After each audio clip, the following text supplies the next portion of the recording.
멕시코 편을 말씀해 주실 겁니다. 제가 앞에서 좀 도와드릴 거고요. 큰 박수로 우리 오늘 그 강연을 해주신 김우중 교수님을 모시겠습니다. 예. 이쪽에 이렇게 얹어서 그냥 진행해 주셔도 될 것 같고요. 뭐 과찬의 말을 했는데 지난달에도 오셨는데 사실은 뭐 제가 멕시코에 굉장히 그 팬이 돼가지고 요새 팬덤이란 말 쓰나요?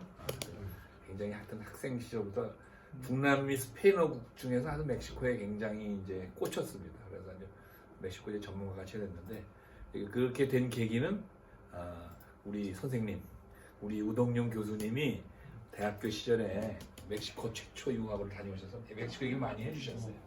그래서 사실은 선생님한테 배운 걸 바탕으로 한 겁니다. 그래서 우리 우동용 교수님을 또 소개해드리겠습니다.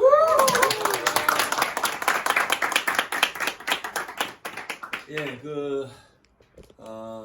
지금 사회자 말씀하신 대로 지난번에는 이제 중남미 전체의 개괄적인 걸 하고 오늘은 이제 멕시코만을 초점에 맞춰서 하는데 한 반은 이제 그 멕시코의 그 고대 문화에 대한 거를 좀 이것도 사실은 뭐 고대 문화도 뭐 멕시코에 문도 한 7, 8가지가 되는데 그것도 한 1년 내내 해야 될 판이지만 그 고대 문화에 대해서 좀 간략하게 말씀드리고 그다음에 한 반은 이제 쭉 우리가 실제로 멕시코를 한번 한 2주일간 여행을 한다면 어떤 코스로 가는 게 좋겠나 그래서 고대 문화와 중세 유럽 문화가 섞여 있는 그런 루트를 따라서 한번 가는 그런 식으로 진행을 하게 할 겁니다. 먼저 이제 본격적으로 하기에 앞서서 멕시코는 이제 31개 주로 되어 있는데 그 31개 주 중에서 가장 그 멕시코의 그 전통 도시라고 할 수 있는 곳이 고아달라하라라고 멕시코 시티에서 서북쪽으로 약 한 버스로 한 7시간 정도, 한 600km 정도 떨어진 곳에 있어요. 우리가 흔히 멕시코를 대표하는 멕시코 문화 하면은 대개 뭐 마리아치, 떼낄라, 로데오 뭐 이런 건데 그거의 발상지가 전부 그 구아달라하라가 있는 할리스코 주에서 발상을 한 겁니다.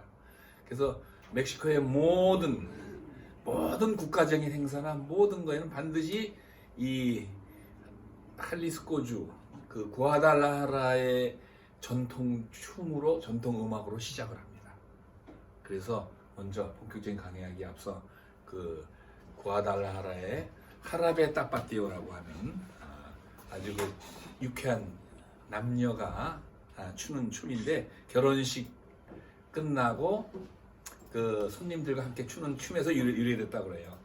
상당히 드레스도 화려하고 마리아치 그 반주에 맞춰서 하는 그 하라베 따빠띠오. 이거는 멕시코 올림픽이니 월드컵이니 개회식, 폐회식에 모든 행사에 항상 등장. 한국에서 부채춤하고 뭐죠? 농악인가 이걸 하듯이 반드시 등장하는 겁니다.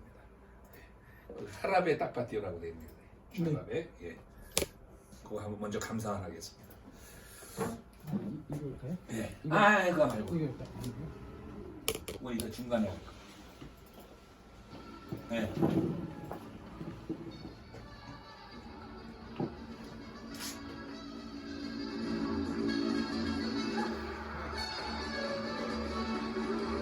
여기 연주하는 악단은 이제 우리가 마리아치라고 하죠.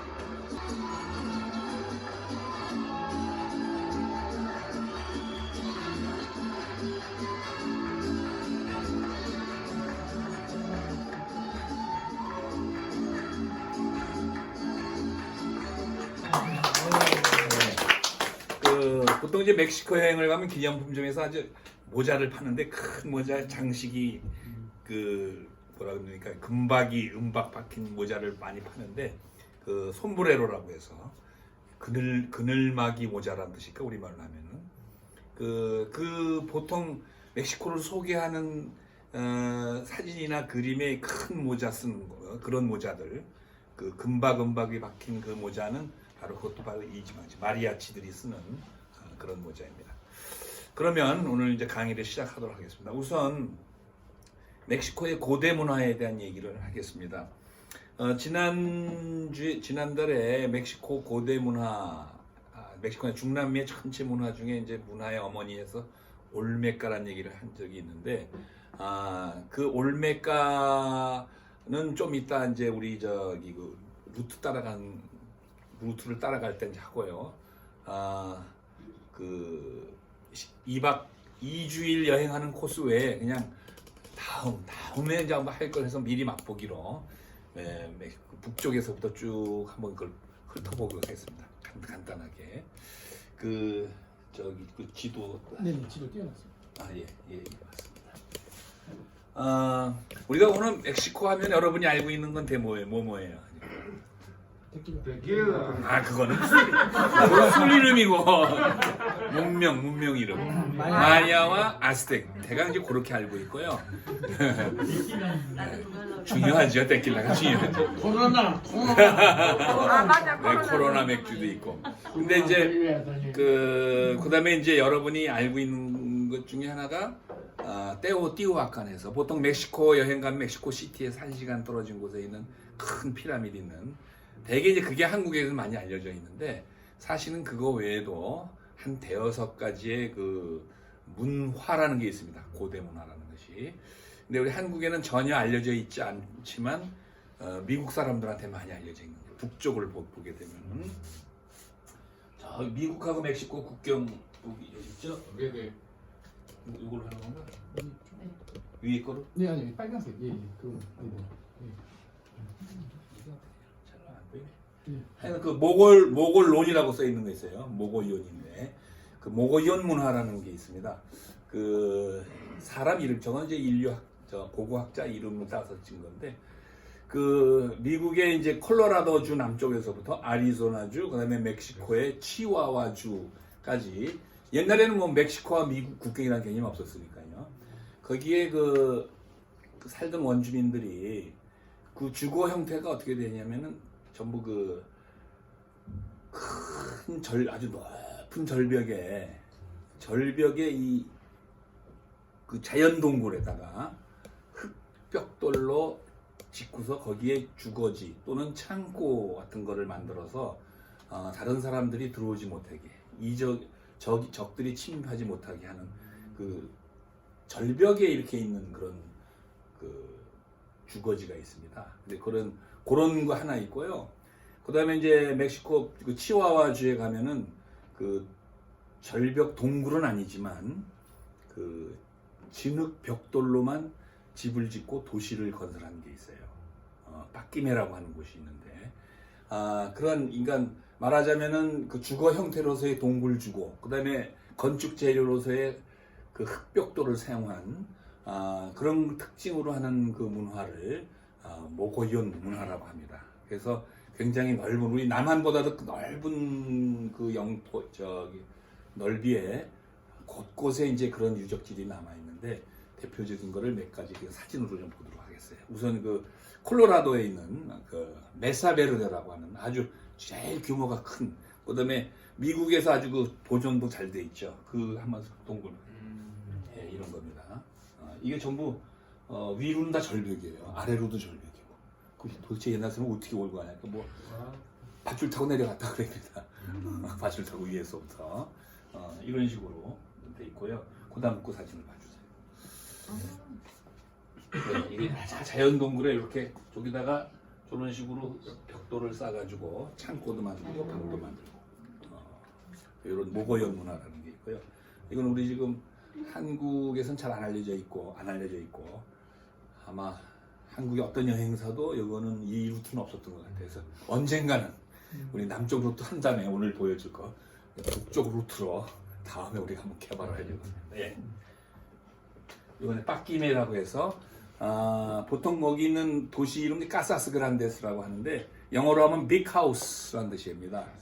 큰 집들. 그러니까 옛날에 지금은 다 이렇게 아니 지붕이 다 없어져서 이건 벽만 남은 거예요. 이게 저런 식으로 진흙으로 만든 집들로 전부 하나의 마을을 이제 이루고 있죠. 근데 이제 이게 아무래도 진흙이니까 비가 오고 뭐 하면 막 흘러내리거든요. 그래서 이제 다 없어지고 이렇게 벽만 이렇게 남았습니다. 그래서 이거 치와와주라고 해서 우리 치와와 강아지가 나오는 우리 진돗개가 진도에서 나왔죠. 치와와 강아지가 나온 데가 치와와주인데. 예. 몰랐어요? 말이 주지. 우리 남한의 3배입니다. 주 하나가 그냥 큰 미국에 바로 붙어 있는 주인데 거기에 있는 그래서 멕시코 시티에서 가면 뭐 비행기로 2시간 이상 날아가야 되니까 보통 이제 잘 안 가죠 거기가. 근데 이제 미국서부터 내려오면서 보면 괜찮습니다. 빡김이고요. 그 다음에 우리 보통 피라미드 하면 되게 어떻게 생겼어요? 이거 삼각형 아닙니까? 세계에서 그 원형 피라미드이 있는 건 멕시코밖에 없습니다. 또 역시 이것도 북쪽 지방에 다 있어서 아직 우리 한국에는 잘 알려져 있지 않은데 상당히 좀 인상적이에요. 원형으로 된 피라미드를 좀 보도록 하겠습니다. 왼쪽에 있는 생숭산이라고 해서 멕시코 시티에서 한 4시간 정도 가면 모렐리아라는 빠츠쿠아로라는 큰 호수가 있고 그 호숫가에 저렇게 원형으로 된 제단이 있습니다. 5개 생숭산이 있고 그 다음에 또 하나는 아까 말씀드린 그 구아달라하라에서 1시간 떨어진 곳에 떼낄라 마을이 있습니다. 아까 여기 말한 떼낄라 술이 떼낄라는 원래 그 지명이에요. 네. 꼬냑이 꼬냑 지방에서 나왔듯이 떼낄라는 떼낄라 지방에서 나온 겁니다. 그 떼낄라라는 곳으로 가는 중간에 그 테오티완이라고 하는 마을이 있고 그 마을에 높은 산은 아니고 한 해발 한 150m, 200m 정도 되는 산이 있는데 그 언덕 위에 구아치몬돈이라고 하는 저런 피라미드이 이렇게 있습니다.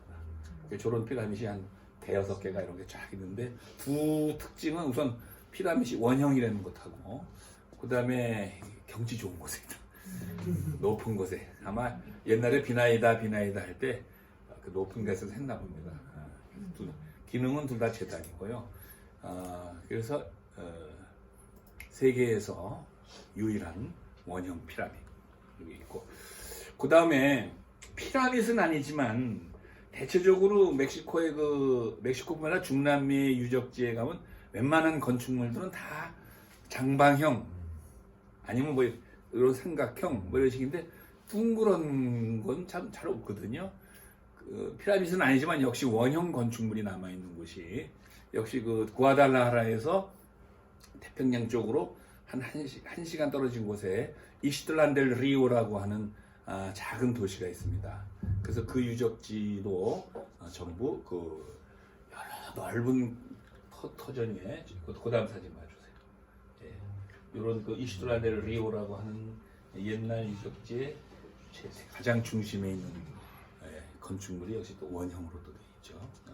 이게 대개 멕시코 시티로부터 남쪽이나 멕시코 시티 인근에 있는 피라미드는 원형 피라미드이 없어요. 전부 멕시코 시티부터 서북쪽 아니면 북쪽 지방에 이러한 원형 피라미드이 분포되어 있습니다. 이건 원래 메인 오늘 테마는 아니고요. 그냥 미리 한번 워밍업으로 다음을 위해서 이제 보여드립니다. 그래서 멕시코의 북쪽 지방, 다시 얘기해서 멕시코의 북쪽 지방에서부터 미국에까지 이루어져 있는 고대 문화 유적지 이렇게 생각하시면 됩니다. 자, 그러면 이제 우리 본격적으로 여행을 한번 해보죠. 멕시코 시티 당연히 이제 멕시코 시티를 가는데 제가 처음에 이제 원래 여기다 제목을 줬을 때는 뭐 멀고도 가까운 나라 멕시코 이렇게 했는데 보통 이제 우리 한국에서 멕시코 하면은 그런 얘기는 2가지 질문을 많이 해요. 거기 멀지 않아요? 하는 또 하나 위험하지 않아요? 이제 대개 이제 그런 얘기를 하죠. 우선 멀지 않습니다. 예전에는 멕시코를 가려면 뭐 마드리드를 경유해서 가거나 프랑크푸르트를 경유해서 가거나 아니면 미국 LA 또는 샌프란시스코, 뭐 휴스턴, 뭐 마이애미 이렇게 경유해서 가니까 비행 시간, 갈아타는 시간이 뭐 20몇 시간 이렇게 되니까 굉장히 먼 게 느껴졌는데 직항으로 따지면 먼 게 아니에요, 사실은. 지금 요새 직항이 생겼죠. 요새는 코로나 때문에 일주일에 2번만 뜨지만 얼마 전까지도 매일 떴습니다. 한 2년 됐는데 직항으로 가면요 가는데 12시간 반이에요. 13시간이 채 안 걸려요. 13시간 많아봐요. 근데 우리 유럽 웬만한 나라 간데 다 그 정도 걸리잖아요. 맞습니다. 근데 우리가 유럽은 멀다라고 얘기를 안 하는데 멕시코 하면 뭐 중남미 생각해서 뭐 브라질, 아르헨티나를 생각해서 그런지 멀지 않아요. 그런데 안 멉니다. 그래서 우선 가는 데는 한 13시간, 오는 데는 15시간. 그래서 그게 뭐 생각보다 먼 게 아니고요.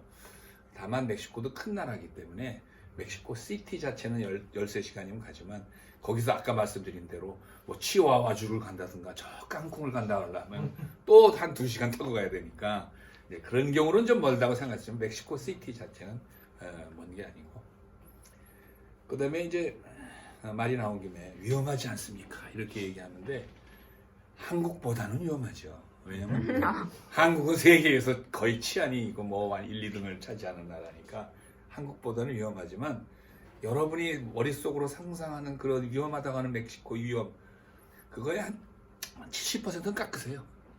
보통 우리가 알려진 멕시코에 위험하다는 거에 7, 80%는 깎고 생각하면 됩니다. 제가 늘 그런 얘기를 해요. 이게 이제 결국 나라의 선입견인데 왜 이런 선입견이 생겼냐면은 특히 우리 세대들 옛날에 저 이태리 마카로니 웨스턴 영화, 서부 영화 많이 봤는데 뭐 프랑코 네로니 뭐 있잖아요. 황야의 무법자, 그다음에 뭐 석양의 무법자니 뭐 이런 거는 전부 120년 전에 미국 국경 지방에 있는 멕시코거든요, 그게. 그럼 미국에서 만든 영화니까는 전부 아니면 이태리 전부 멕시코는 악당 아니면 악당이고 미국 사람은 좋은 사람이고 그다음에 막을 털고 강도 그다음에 막 이런 막 수염 이렇게 기르고 말이야 그냥 남자들 이상한 늑대 같은 놈들이 막 등장하고 이래 멕시코 하면은 이제 그런 인상을 많이 갖고 있어요. 특히 우리 세대. 그다음에 또 그 북부 지방이라는 데가 사막지대거든요. 그 선인장도 막 있고 뭐 그러니까 흙먼지 날리고 그러니까 멕시코 하면은 막 덥고 선인장 있고 불꽃도 있고 막 이런 인상을 굉장히 줬어요 영화에서. 거기다가 이제 또 최근 들어서는 뉴스에 마약 갱 달리는 일이 50%다 100%다 이제 이런 생각을 하는데 그건 과장입니다. 과장뿐만 아니고 우리가 이렇게 생각하면 돼요. 한 10년 됐나요? 북한에서 연평도에 대포 쏜 적이 있어요. 대포. 그때 막 멕시코에 있는 그 엄마 아빠들이 한국에 유학가 있는 아이들 자기네 아들 딸 보고 빨리 들어오라고 한국에 전쟁 났다 위험하고 빨리 들어오라고. 근데 사실 연평도에 가까운 서울은 말할 것도 없고 대구나 제주도에서 볼 때는 연평도에서 그 대포 쐈다고 해서 아무런 느낌 없잖아요, 그죠? 근데 그래봐야 한국은 비행기로도 1시간 이내 거리인데 멕시코는 비행기로 그 나라가 커서 서너 시간 거리란 말이에요. 그러니까 신문에 어느 멕시코의 어느 지방에서 뭐 마약 갱달끼리 막 쏴서 죽였다 못하는 거는 말하자면은 그 지리적 위치로 봐서 같은 멕시코지만 비행기로 3시간 떨어진 곳이야. 그 여기서 대만이 아마 3시간 안 걸리죠. 그런 먼 곳에 일어난다. 근데 이제 한국에서 볼 때는 멕시코의 어떤 시골이 아니라 멕시코에서 사람 많이 죽였대. 막 총격전 났대. 이제 이렇게 이제 인식을 한단 말이에요. 그래서 그런 면에서 우리가 이제 괜한 걱정을 많이 하는 게 있고, 그리고 이제 멕시코에 대한 어떤 그 편견이 이제 많이 작용하는 거죠. 근데 사실은 제 경험으로 봐서는 미국이 더 위험해요. 우리 여행객들한테는. 저는 미국도 50가 알라스카 주 빼고는 50개 주를 다 다녀봤고요. 멕시코도 31개 주를 다 다녀봤는데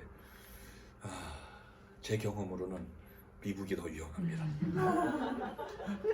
미국에서 저는 목도 졸려보고 칼강도도 만나보고 뭐 총도 만나보고, 근데 멕시코는 한 번도 그런 적이 없었어요. 그건 확률로 봐서 이제 그렇다고. 그다음에 또 하나 우리가 이제 그 사건의 질을 보면 미국은 묻지마 총기 사고가 많아요. 왜 얼마 전인가 라스베가스 호텔에서 막 총 쏴가지고 50몇 명인가 막 죽인 사건이 있고, 뭐 나이트클럽, 무슨 교회, 심지어 양로원, 뭐 그다음에 극장 뭐 해가지고 아주 미친 놈들이 많은 거라 미국은. 이게 그래가지고 세상에 극장에 영화 보고 있는데 뒤에 극장 뒤에서 그냥 막 관객을 향해서 배트맨 목장하고 와서 막 쏴 죽이고 말이죠. 예배 보고 있는데 와서 쏴 죽이고. 미국에서 1년에 총기 사고로 일어나는 그 살인 사건 그 숫자하고 멕시코에서 마약갱들 간에 벌어지는 그 살인 사건과 비교하면은 그 죽는 비율, 그 피해 그 살인 사건의 비율이 미국이 더 많고요. 멕시코가 오히려 적어요. 다만 이제 우리가 뉴스에 나는 멕시코는 마약갱들이 굉장히 잔인하게 자기네끼리 그냥 막 싸움을 하니까 잔인한 게 이제 많이 나오니까 굉장히 우리들이 이제 공포심을 좀 느끼고 그러죠. 그리고 이제 제가 우리 학생들을 한 500명, 한 20년간 한 500명을 멕시코에 이렇게 보내보고 그랬는데 20년간 500명이 한 사람도 칼이나 총 맞지 않고 건강하게 잘 돌아온 걸 보면은 확률상, 이건 우연이 아니고 확률상 그렇지 않아요. 자법은 많아요, 물론 자법은 많아요. 그래서 그다음에 또 하나는 여러분이 몰라서 그런데 중남미가 이제 무슨 납치 사건도 많고 많은 것 같은데요. 그 세계 형사 뭐 무슨 통계에 보면은 강력 범죄가 1, 2, 3 이렇게 나오는 게 있는데 납치, 강도, 강간 이런 건요 유럽 나라들이 다 1, 2, 3예요. 네. 런던이 뭐 납치가 1위, 인구 몇 명당 납치 발생 건수, 뭐 그다음에 스페인이 강도가 1위인가 뭐 그렇고 뭐 파리인가 어디가 강간이 1위고 뭐 이런 식이에요. 그리고 멕시코는 납치나 뭐 이런 건 한 4위, 5위. 예, 유럽보다 안전해요. 그러니까. 그럼 왜 우리 학생들도 가서 안 다쳤냐? 멕시코는 위험하다 그러니까 가서 긴장을 참 조심을 하거든. 유럽은 상당히 우리가 좋게 보는 거라. 그다가 그냥 긴장 풀려가지고 막 다 당하는 거예요. 실제로 그렇습니다. 그래서 실제로 강력범, 5대 강력범죄 보면 멕시코가 1위를 차지한 건 하나도 없다. 그 중에서 그저 한가 납치인가 뭔가가 딱 4위, 5위고 나머지 다 5위 바뀌고요. 우리 대한민국이 1위, 2위가 있어요. 우리 대한민국이 강력 범죄 1위. 사기. 야, 이거 우리 한국 사람 먹기가 좋은 거라. 사기가 1위, 그다음에 횡령이 2위. 이거 우리 한국 사람들은 잔인한 건 없지만 머리 쓰는 거는 1위. 그렇게 그런 통계가 있어요. 그래서 아마 우리가 코로나도 잘 극복하는 것 같아요. 참 아주 안채치들이 있으니까. 자, 그래서 안심하고 떠납시다 이제 멕시코로. 네. 걱정하지 마시고. 멕시코에서도 멕시코 시티가 제일 악명이 높죠, 사실은. 뭐 당연히 인구가 1,000만 명이고 수도권까지 하면 뭐 2천만, 3천만 되긴 하니까 복잡한데 다 사람 사는 데 똑같아요. 근데 체감 온도는 지하철마다 경찰들이 쫙 역마다 플랫폼에 그냥 막 있고 그러니까 처음에 가면 뭐 이거 어떤 거 같은데 경찰이 있으니까 괜찮은 거예요. 네. 저 처음 보는 게 이제 소칼로라고 해서 우리 멕시코 시티 가면 시간 없을 때 뭐 비행기 갈아타는 시간밖에 없을 때 잠깐 볼 수 있는 데가 여기로 가면 됩니다. 중심지. 원래 이제 중남미 다른 나라도 그렇게 특히 멕시코는 스페인의 그 영향을 굉장히 많이 받았어요. 그 중남미 국가 중에 제일 먼저 독립 정복자가 들어왔고 코르테사로 1521년에 정복자가 들어왔고 가장 먼저 스페인 사람들이 스페인에서 가장 직선거리도 가까운 나라고 했기 때문에 스페인으로 직접 수입된 그런 여러 가지 문물이 많고요. 그래서 관습도 생활 습관도 보면은 중남미 다른 나라에 비해서 멕시코가 스페인 걸 가장 많이 받아들이고 아직도 가장 많이 남아 있는 겁니다. 예를 들어서 중남미에서 투하는 나라가 몇 개 안 됩니다. 멕시코, 콜롬비아, 페루 뭐 이런 정도인데 가장 그래도 그 투어를 가장 많이 하는 나라가 이제 멕시코고요. 그다음에 그 점심 시간이 보통은 다 미국식으로 12시가 점심 시간인데 멕시코는 오후 2시입니다. 스페인식입니다. 네, 멕시코는 오후 2시예요. 뭐 그런 것들. 그래서 이제 멕시코는 이제 스페인식이 굉장히 많이 남아 있는 나라 중에 하나인데요. 이 광장 문화도 그렇습니다. 여러분들이 스페인에 가보면은 어느 곳에 가든지 플라사 마요로 해가지고 메인 스퀘어라는 곳이 곳곳에 있는데 멕시코는 보통 그 원주민 언어로 그 메인 스퀘어라는 말을 쓰지 않고 소칼로라고 하는 원주민 언어를 쓰는데 그거 배꼽이라는 뜻입니다. 중심지가 되는 곳. 조들고 발음도 좀 흉측하게 돼요. 여러분이 알고 있는 플라자라고 하는 거 있죠? 플라자. 네. 그것도 원래 스페인어인데 플라자가 아니고 원어로 발음은 플라자입니다. 플라자. 네. Z는 S로 합니다. 네. 우리도 저기 도미니카나 쿠바에서 온 우리 프로야구 선수들 중에 보면 뭐 마르티네스, 로드리게스 이러는데 원어로 하면 마르티네스, 로드리게스 S 발음. 소칼로라고 합니다. 소칼로. 그래서 멕시코에서는 어느 마을이 어느 도시 가든지 어디가 어딘지 잘 모르고 지리도 모를 때 시간은 없고 어디 가면 뭐 볼 게 있을까 그러면 그냥 터미널이나 공항에서 택시 딱 잡아 타고 소칼로로 갑시다. 이러면 돼요. 소칼로. 그럼 소칼로에 가면 다 있어요. 중요한 게. 네. 뭐 성당, 박물관, 뭐 정부 청사 이런 데가 다 볼만한 곳들인데 소칼로에 다 있어요. 여기다 이제 그 스페인의 플라사 문화라고 그러죠. 플라사 문화, 광장 문화인데 대체적으로 그 스페인식 광장이라는 건 뭐냐면 그 우선 여기 멕시코 시티는 이제 워낙 큰 도시니까 중남미에서 가장 큰 광장인데요. 조그만 마을에 가도 요만한 공터가 다 있어요. 근데 멕시코는 스페인보다 더 한층 발달을 해서 상당히 규모도 사이즈도 크고 종류도 다양하고 그 문화생활, 야외 문화생활도 굉장히 스페인보다 훨씬 더 잘 돼 있는 편이라고 생각하면 되는데요. 그럼 이 광장 문화의 특징은 뭐냐? 어느 광장에 가든지 뭐가 반드시 있냐면요. 우선 그 마을의 중심되는 읍지역이면 읍사무소가 있을 거고 조그만 도시면 시청이 있을 거고 멕시코는 수도니까 뭐가 있을까요? 저기는 이제 그 팔라시오 나시오날이라 그래가지고 내셔널 팰리스 보통 우리가 대통령궁이라고 하는데 지금은 대통령 집무실은 따로 있고 국가적인 행사를 할 때 대통령이 와서 뭐 예를 들어 독립기념일 행사할 때 뭐 이렇게 세레모니를 한다든가 하는 그런 그리고 이제 그 정부 청사로 일부 기능을 하는 옛날에 스페인 식민지 시절 때 조선 총독부가 아니라 스페인 총독부가 있던 건물 그것이 여기 저기 그런 건물이 있고요. 멕시코 시티는 그다음에 성당도 대성당이 있죠. 400년 된 성당이 크고 조그만 마을에 가면은 이제 뭐 읍사무소가 있다든가 면사무소가 있다든가 그다음에 조그만 성당이 있다든가 그리고서 이제 뭐 가게들이 이렇게 있고 그렇죠. 근데 이제 멕시코 시티 소칼로는 워낙 규모가 크니까 저런 이제 정부 청사도 뭐 연방 정부 건물이 있는 곳에 대성당이 있고 주변에는 그 옛날에 뭡니까 요즘으로 하는 주상복합 아파트 같은 거죠. 1층은 가게, 2, 3층은 사람 사는 곳. 요즘은 다 이게 뭐 이 전망이 좋으니까 이게 레스토랑이나 이런 걸 다 바꿨는데 원래 그런 구조였습니다. 그래서 멕시코 시티는 이 소칼로를 중심으로 해서 모든 정부 청사라든가 주요 건물, 호텔 뭐 이런 것이 잘 돼 있고 다 바둑판 모양으로 계획 도시죠. 아주 정확하게 바둑판 모양으로.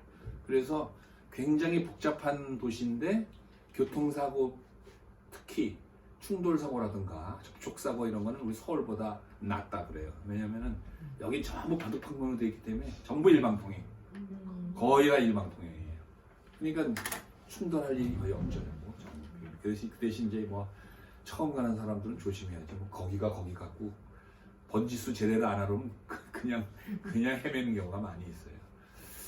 그 멕시코 시티 있고요. 이제 그 주변에 이제 그 테오티후아칸이라는 건가 보죠. 네. 왼쪽에 있는 것이 테오티후아칸인데 그 아스테카의 우선 아까 거기 다시 봐주세요. 앞에요.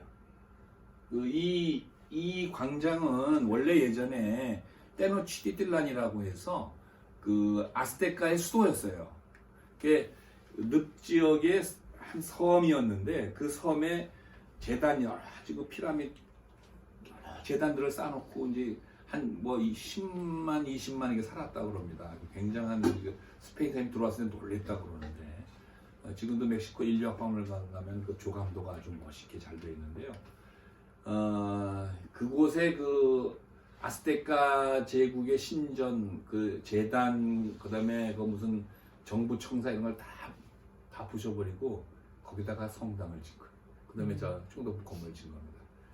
이제 아마 그런 것 같아요. 오면 일단 정신적으로 이걸 힘을 못 쓰게 우선 종교적으로 그러는 것 같습니다. 그래서 막 어디 가든지 다 험업을 거기다 성당을 짓고 막 이렇게 되는데, 그래서 지금도 저 대성당 지하에 여기 보면은 그 옛날 그 피라미드 그 재단 요 저 바닥 그런 것들이 아직 볼 수 있게가 남아 있습니다. 그 옆에도 템플로 마요르라고 해서 그 예전 주신전의 그 흔적들을 볼 수 있게끔 되어 있습니다. 근데 그 전에 그 다음에 이제 그 테오티후아칸이라는 곳은 그 아스테카 제국보다 한 1000년 정도 앞섰죠. 아스테카 제국이라고 하는 거는 이제 스페인 사람들이 들어왔을 때 한참 그 번성을 했던 제국인데 실제로 한 200년밖에 못 간 제국이에요. 그러니까 1300년대, 1200년대만 1300년대 생겨가지고 아주 최고 정성기가 될 때 스페인 사람이 들어와가지고 멸망한 건데, 이 테오티가 우리가 보통 이거를 잘못 알고 아스테카 제국이라고 얘기하는데 전혀 아스테카하고 상관없는 겁니다. 이거는. 그 아스테카 제국이 13세기에 생겼다고 하면은 그게 처음 생긴 건 서기 2세기니까 거의 1000년 앞섰죠. 그리고 한참 전성기가 한 5세기, 6세기. 그래서 이 테오티후아칸은 한 7, 8세기까지, 그러니까 한 5, 600년간 지속이 됐던 이제 그런 문화인데요. 여기에 보이는 그 피라밋은 세계에서 세 번째로 큰 피라밋이다 이렇게 얘기를 하고 있습니다. 이따가 아마 나오겠지만 세계에서 제일 큰 피라밋은 멕시코 시티로부터 2시간 반 떨어진 뿌에블라 옆에 있는 촐룰라라는 곳에 있는 게 제일 큰 피라밋이고, 이집트의 가사 피라밋이 두 번째 크기고, 이 테오티후아칸의 태양 피라밋이 세계에서 세 번째로 큰 그런 피라밋입니다.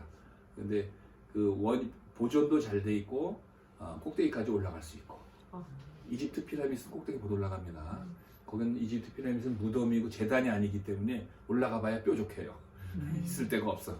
그리고 근데 여기 멕시코의 피라밋은 재단이기 때문에 맨 위까지 계단으로 올라갈 수 있게 이렇게 되어 있습니다. 테오티후아칸. 그래서 이제 보통 멕시코 가면은 필수 코스죠. 여기는 여기하고 그다음에 인류학 박물관.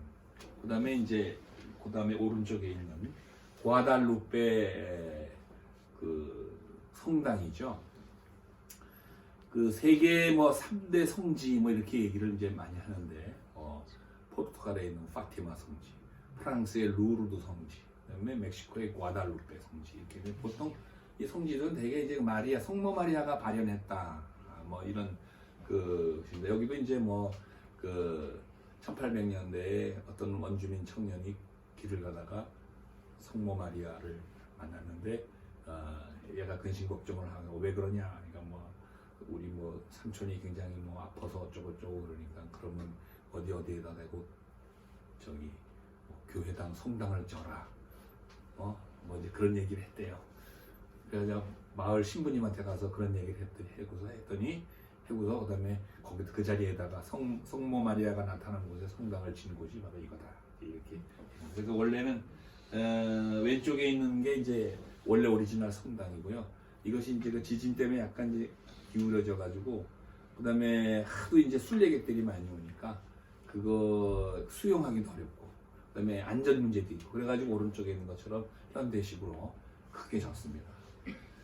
근데 멕시코 사람들한테 아주 특별한 곳이에요. 이게 이제 왜냐하면은 멕시코 사람들이 워낙 이제 신앙심도 있지만 그 멕시코 사람들은 메스티소라고 그랬잖아요. 대부분이 흑인, 백인과 원주민 사이에 태어난 혼혈들이 국민의 90%를 차지하니까 이 사람들은 그 자기네가 메스티소라는 거에 대한 그 당연하니까 대다수가 메스티소니까 그거를 뭔가 하여튼 미화해야 되잖아요. 자부심을 가져야 되잖아요. 근데 이게 뭐 무슨 나오는 성경에 나오는 뭐 성모 마리아니 예수님은 다 백인이거든. 그런데 이 과달루페 성모 마리아는 갈색 피부를 가진 마리아야. 그래가지고 그냥 온통 가는 곳마다 그냥 이 백인 마리아가 아니고 이런 유색인종 마리아죠 말하자면 이것이 거의 뭐 예수님은 어디 가고 하여튼 이 과달루페 성모 마리아가 더 우상같이 됐어. 그래서 어디 가나 하여튼 이 과달루페 성모 마리아. 그래서 지금도 저 신청사 새로 지은 저 가면은 이 높은 곳에 그 아까 그 언덕에 걸어가던 청년 옷에 그 성모 마리아의 그게 찍힌 거예요. 그래서 그 찍힌 옷에 찍힌 그 천을 이렇게 걸어놨어요. 믿거나 말거나 하여간 뭐 하여튼 그 신앙적으로는 그렇게 얘기를 합니다. 그래서 거기 엄청나게 많은 사람들이 오고 중요한 때는 막 그냥 비가 와도 그냥 무릎 꿇고 한 500m, 300m를 막 기어서 이 성당까지 오기도 하고요. 한 20-30km 떨어진 곳에부터 마을 사람들이 줄지어서 오기도 하고 하여튼 굉장한 신앙신들이 있습니다. 과달루페 성당. 보통 그래서 떼오띠우아칸 갔다가 오는 길에 이 과달루페 성당을 들려서 시내 호텔로 보통 이렇게 옵니다. 그다음에요. 이제 소치칼코라고 하는 것인데 이건 굉장히 중요한 문화적으로 역사적으로 중요하고 볼만한데 멕시코 시티에서 이제 서쪽으로 그저 아카풀코 가는 방향으로 한 2시간 반 정도 가야지 있는 곳이 그래서 이게 좀 루트상으로 좀 삐져 있어가지고 안 가요. 거의 안 가요. 내가 가는 여행사들을 못 봤어. 근데 원래 저희가 그 중남미에서 5월달에 여기를 반드시 가리라 하고서 계획을 세웠는데 이제 코로나 때문에 그것도 취소됐는데 그 다음에 이제 멕시코 시티로 갈 때는 반드시 여기는 하루 이틀을 잡아서 꼭 가려고 합니다. 왜 여기가 좋고 중요하냐? 우선 사이즈 규모도 크고요. 이 여러 문화가 복합이 돼 있어요. 그러니까 아스테카 문화 이전에 떼오띠우아칸이 게 있었고요. 그 전에 이제 마야 문화라는 게 있었고, 그 다음에 똘테카라는 게 또 있었어요. 전부 이러한 그 멕시코 시티 인근에 있는 여러 문화들이 수백 년간에 걸쳐서 조금씩 영향을 미친 거라 여기서. 그래서 섞여 있어요. 마야, 똘테카, 떼오띠우아칸, 아스테카 이거의 그 건축 양식이나 이게 전문가들이 하는 얘기. 저도 뭐 세세한 건 잘 몰라요. 근데 그런 어떤 건축 양식이라든가, 그다음에 조각, 저기 조각돼 있는 거, 이런 것들, 그다음에 이런 돌 경기장 이런 거 보면 그 다른 지역에 있는 문화를 이것저것 따다가 도시를 건설한 것이 아주 역력히 드러나는 곳입니다. 그래서 여기 가면은 시간이 없을 때는 오히려 여기를 가라 그래요. 저는 한 곳에 가서 마야 문화도 보고 떼오띠우아칸도 보고 똘테카도 보고 답은 아까 말한 북쪽의 모고현 그건 없어요. 여기 그건 없어요. 워낙 뭐 거리가 떨어지는 것이니까. 그래서 소치칼코라는데 역시 그 유네스코에서 지정한 세계 인류 문화유산 중에 하나입니다. 멕시코에 23개의 인류 문화유산이 있는데요. 그 중에 하나입니다. 이 소치칼코가. 역시 우리한테는 잘 알려지지 않는 곳이죠. 자, 그 다음에 이게 이제 촐룰라라고 하는 곳인데요. 지금부터 이제 남쪽으로 내려갑니다. 멕시코 시티에서 2시간만 떨어진 곳에 가면 뿌에블라라고 하는 아주 그 큰 도시가 있고 그 바로 옆에 촐룰라라는 곳이 있어요. 이게 이제 세계에서 제일 큰 피라밋이에요. 근데 보면 피라밋은 안 보이고 언덕 위에 교회당만 보이죠. 네. 저 산이 피라밋이에요. 저 산이 피라밋이에요. 근데 그 왜 그러냐?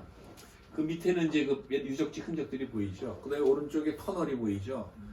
저게 피라밋인지 몰랐어 처음에는. 왜냐면 산이니까. 그 산 위에 그냥 저 성당이 있고 그러니까 현대인들은 저게 피라밋이 몰랐는데 저 산기슭에 저는 유적지가 발견이 되고 그다음에 터널이 발견이 됐어. 들어가 보니까 이런 피라밋이 있고 또 그 위에 또 뭐가 있고 또 있는 거라. 그러니까 이 시대가 바뀌면서 다른 사람들이 쳐들어와가지고 또 그 위에다 덧입혀서 또 피라밋 쌓고 또 덧입혀서 피라밋 쌓고 이랬던 거예요. 그런 게 층층이 쌓여 있는 피라밋의 그 잔재를 볼 수가 있고 거기에 그 스페인 사람들이 와가지고 다 흙으로 덮어버리고 거기다 성당을 진 거예요. 그래서 겉 얼른 보면 산인데 사실은 저게 피라밋이다. 그래서 그 높이나 이런 규제 사이즈로 봐서는 이 이집트의 가자 피라밋보다 더 높고 더 넓고 이렇게 얘기를 합니다. 그래서 그게 1위, 가자 피라밋이 2위, 아까 말한 떼오티후아칸의 태양 피라밋이 3위. 보통 이렇게 얘기하고 있는데 아마 이집트에서는 인정 안 할 거예요. 자기네가 1위라고 얘기했죠. 촐룰라라는 곳이. 그다음에 여기 뿌에블라인데요.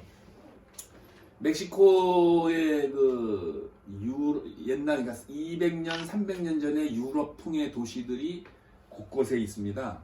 네, 유럽이에요. 그러니까 유럽의 옛날 도시라고. 여러분이 독일이나 프랑스, 이태리, 스페인에 있는 마드리드, 바르셀로나 뭐 이런 시내 옛날 구시가지를 갔다고 생각하면 돼요. 모데이지가. 근데 그 중에서도 가장 우아한 곳 중에 하나가 이 뿌에블라라는 곳입니다. 이제 왜 그러냐면은 그 앞에 그 다시 지도 좀 봐주세요. 앞에 지도요? 네. 앞에 지도.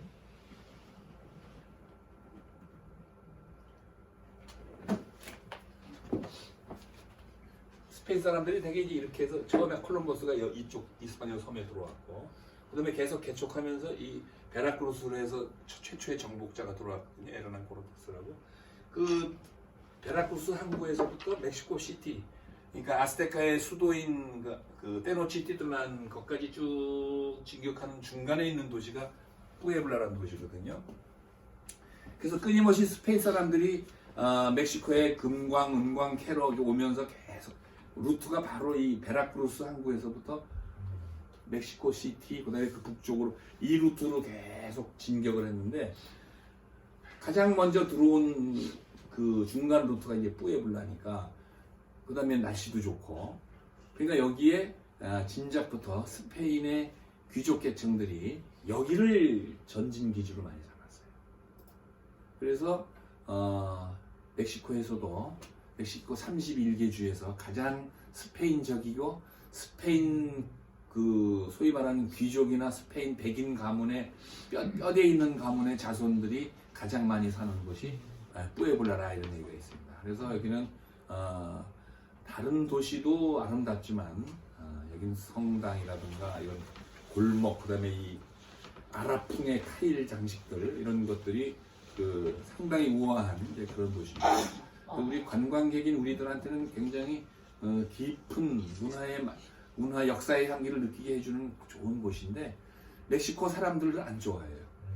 왜냐하면 저 뿌에블라 사람들은 말이야 순찰난 척하고 왜 좀 그런 게 있잖아요. 시민들이 좀 이렇게 좀 잘 살고 아니면 좀 뭐 귀족 가문 이러면 지네들끼리 좋지만 그렇지 않은 일반인들은 저놈들은 전부 말이야 순찰난 척한다 그러고 폼 잡는다 뭐 이런 얘기를 많이 하죠. 그래서 멕시코 사람들한테 물어보면은 싫어하는 주가 2개가 있어요.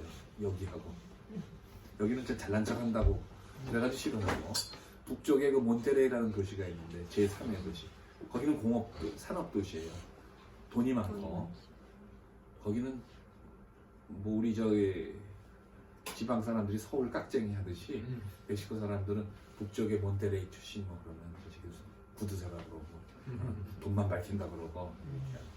근데 그 또 멕시코 사람들한테 그 가장 그 친근한 주는 두 주입니다. 아까 했던 멕시코의 전통주인 그 할리스코주, 아까 봤던 동영상 봤던 춤, 그 할리스코주 사람들이 이제 되게 좀 친근하게 느껴지고요. 더 친근하게 생각하는 건 좀 이따 보겠습니다만은 베라크루스라고 하는 항구 도시인데 굉장히 쾌활합니다. 아주 성격이. 멕시코의 이 내륙 지방 사람들은 좀 이렇게 점잖고 뭐 이런 반면에 보통 우리가 말하는 라틴 정열이 있는 도시가 바로 그 베라크루스라는 것인데, 그래서 베라크루스 사람들은 외국인들한테도 친절하고 자기네 같은 멕시코 사람끼리도 타 지방 사람들한테 굉장히 오픈돼 있고, 네, 아주 스페인말은 아미가블, 그러니까 프렌들리하다고 이제 얘기를 많이 하죠. 그리고 음악과 술과 뭐 이런 거 좋아하고 아주 그다음에 특히 남자들이 또 좋아하죠. 여자들이 굉장히 그냥 정열적으로 그냥 카리브해 그 여인들의 어떤 그러니까는 되게 좋아하죠.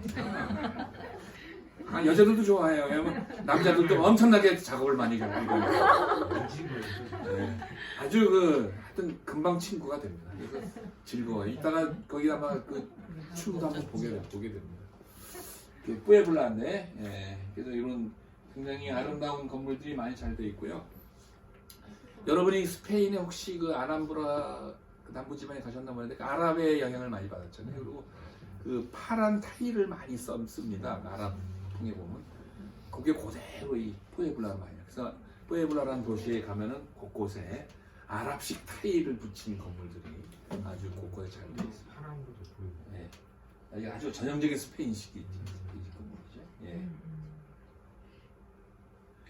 예, 이제 베라크루스 왔습니다. 이게 아까 말씀드린 대로 유쾌하고 쾌활하고 정열적이고 막 한편 북쪽 사람들은 영국 사람 또 싫어해요. 왜 싫어하냐?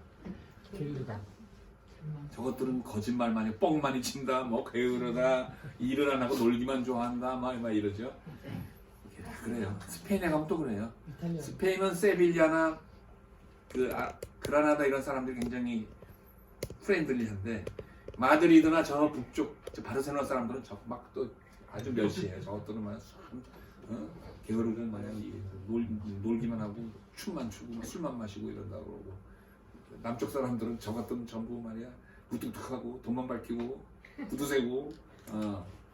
이태리도 아마 북쪽하고 남쪽이 다르죠. 밀라노하고 나폴리하고 아주 이제 예전에 그런 얘기 있지 않습니까? 누구죠? 소피아 로렌하고 또 이태리 유명한 옛날 배우 뭐 있나? 소피아 로렌하고 뭐 여배우, 유명한 여배우도 있는데 우리는 둘 다 이태리 출신이니까 다 이렇게 얘기하잖아요. 근데 하나는 남쪽 출신, 하나는 북쪽 출신이에요. 그래서 북쪽 출신 여배우한테 뭐 소피아 로렌인가 뭐 그 얘기를 했더니 어딜 나를 걔하고 비교해. 그렇지, 그 지방색이라는 게 우리 한국보다 더 세요. 이런 데가 오히려. 나라가 크니까 말이 지방이 한 나라고 주마다 뭐 웬만한 주는 남한보다 크니까 뭐 그러니까. 베라크루스는 항구 도시이기 때문에 내륙 지방 사람하고 기질이 많이 다르고요. 그다음에 당연히 아열대 지방인 멕시코는 이제 기온 온도가 그 위도로 결정되는 게 아니라 고도로 결정이 됩니다. 위도상으로는 다 아열대인데 멕시코 시티는 안 더워요. 거기는 뭐 1년 내내 봄, 가을 같은 날씨지 우리처럼 여름 그런 더위는 없어요. 근데 이제 여기 거기 해발 2,300m니까 멕시코 시티는 뿌에블라도 해발 2,000m 정도 되고 웬만한 도시는 그다음에 구아달라라가 좀 낮아서 1,700, 1,600m인데 베라크루스는 뭐 바닷가잖아요. 해발 0m 정도. 그러니까 덥죠 여기는. 사람이니까 사람 되게 이제 덥고 바다를 끼고 있는 곳 사람들은 문화적으로도 다 이 사람들이 개방적이고, 예. 그러니까 더우면 또 일도 잘 안 하잖아요. 추운 지방 사람들. 그리고 낮보단 밤에 놀아야 되잖아. 더우니까. 예. 그래서 밤 문화가 발달해서. 밤 문화가 발달하니까 어떻게 돼요? 술도 많이 마시게 되죠. 술 마시니까 노래도 많이 부르고 춤도 많이 추고 휘청거리기도 하고 뭐 이렇게.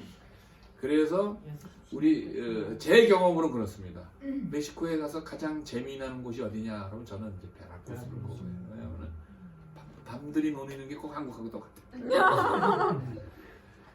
멕시코 웬만한 도시 가면은 아무리 뭐 방문화가 발달했냐 어쩌고도 10시 넘으면 이제 길거리에 사람들이 좀 뜸해지거든요. 11시 이렇게 되면 이제 없는데 우리는 뭐 11시, 12시 돼도 바갈바, 이 앞도 아마 뭐 바갈바가로 술집 사람 많은데 유일하게 새벽 3시, 4시까지 광장에 아까 말한 속갈로가 바글바글한 도시는 이 베라크루스입니다.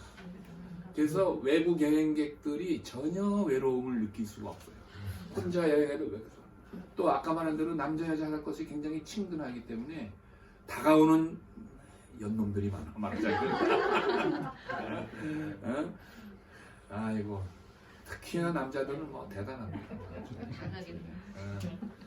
그리고 굉장히 호기심도 많고 그리고 뭐 그런 그 작업 없더라도 잠을 잘 수가 없어. 왜냐면 그냥 계속 사방에 풍악 소리 울리지. 그다음에 뭐 그 현지 주민들도 그 뭐 프랑스 샹젤리제 가면은 뭐 이렇게 길거리 앞에서 뭐 와인 마시듯이 그냥 그 길거리에 안에서 안 마셔요. 다 밖에 나와서 마시죠. 주로 이제 맥주 마시고. 또 이제 바닷가에는 또 말레권이라 해가지고 쭉 산책로가 잘 돼 있고 그러니까 하여튼 밤늦게까지 외롭지가 않은 그런 곳입니다. 베라크루스는 음악도 굉장히 경쾌해요. 아까 처음 해본 음악하고 좀 다릅니다. 한번 감상을 하게. 여러분이 잘 알고 있는 라밤바라는 음악이죠. 빠라바이라라밤바. 우리 한국에는 옛날에 라밤바라는 영어로 나와 있고 아마 저희들 세대에서는 학교에서도 좀 배우고 그런 음악인데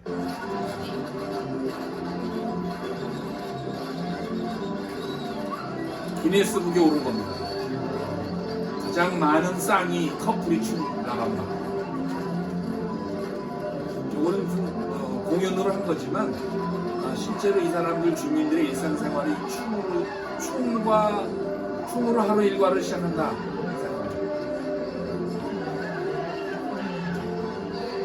그 더운 지방이기 때문에 옷이 다 하얗죠.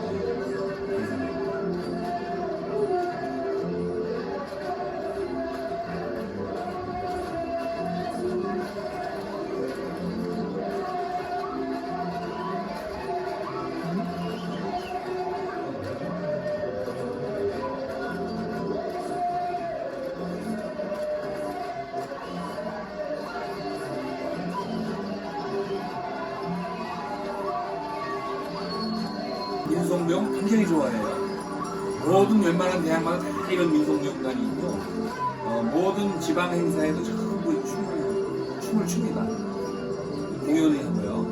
근데 항상 빠지지 않는 그 춤이 두 가지죠. 라밤바하고 아까 봤던 파라베타.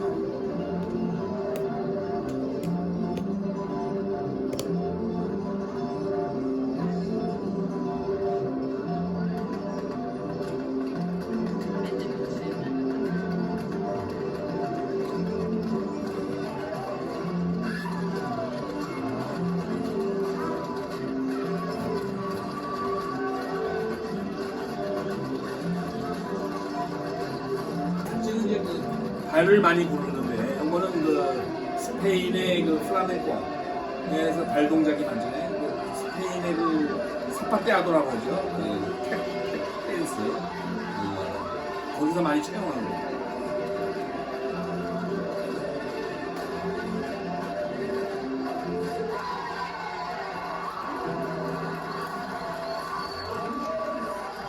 그래서 이 도시는 가면은 낮이건 밤이건 춤 공연이 상당히 많습니다. 뭐 여름은 여름대로, 겨울은 겨울대로. 그래서 여기서부터 이제 가는데 지금 아까 보여드린 그 뿌에블라서부터 요 루트상은 지금 되게 일부러 역시 앞으로를 위해서 우리가 안 가본 데를 간다. 안 가본 데를 간다. 그래서 지금 새로운 루트를 지금 개발하기 위해서 제가 쭉 그 중남미 협회하고 지금 루트를 개발한 그 루트를 좀 만드는 겁니다. 다음에 보여드릴 건 이제 베라크루스에서 이제 깡콩 방향으로 이제 가게 되는데요.